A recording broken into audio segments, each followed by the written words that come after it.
Ce qu'il faut, c'est que l'image que les gens qui habitent dans les banlieues ou les gens issus de l'immigration ont des médias correspondent bien à la réalité de la société.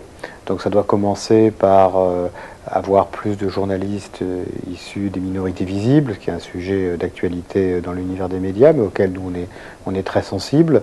Il faut une télé qui ressemble à la société française, ou une radio qui ressemble à la société française, et c'est pas toujours le cas. Nous, on est très sensible au recrutement et notamment à faire en sorte qu'à l'image, encore une fois, la chaîne corresponde à la réalité de la société française. Donc on va dans ce sens-là. On a des journalistes issus des minorités visibles, mais c'est pas facile d'en trouver parce qu'il n'y en a pas beaucoup qui sont dans les écoles de journalisme. Donc c'est un peu un cercle vicieux qui demande à ce qu'on fasse des efforts plus importants. Mais on progresse régulièrement, notamment sur BFM TV, mais aussi sur RMC, et je pense qu'on est plutôt en avance qu'en retard sur ce sujet-là.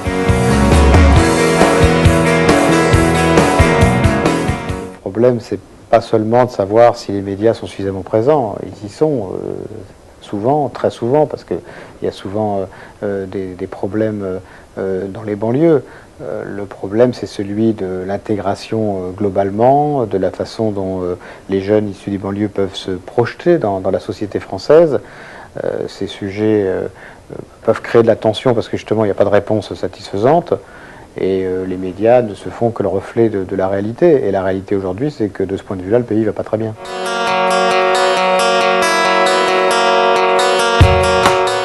Moi, je ne crois pas que parce qu'on ira faire plus de reportages sur des choses positives qui peuvent avoir lieu dans les banlieues, que ça va tout changer. Ce que je crois le plus important, c'est qu'il y ait une vraie égalité des chances de tous les Français, quelle que soit leur origine, à l'école. On en est très très loin. Que les Français issus de l'immigration soient plus représentés dans le monde politique, dans le monde des médias aussi. Ça, c'est très important pour que les gens qui habitent dans les banlieues puissent se projeter, de dire qu'ils ont une chance de réussir en France. Et je crois qu'aujourd'hui, peu le pensent. Donc c'est ça aussi qui crée des tensions.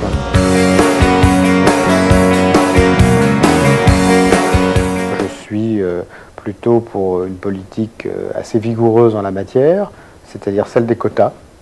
Il y a peu de gens qui croient en ça, mais si on regarde ce qui se passe à l'étranger, c'est quand même la politique d'incitation qui a fait énormément progresser. Les quotas, c'est pas obligatoirement pour la vie, mais si les uns et les autres avaient des contraintes, eh bien, on ferait bouger les choses plus rapidement.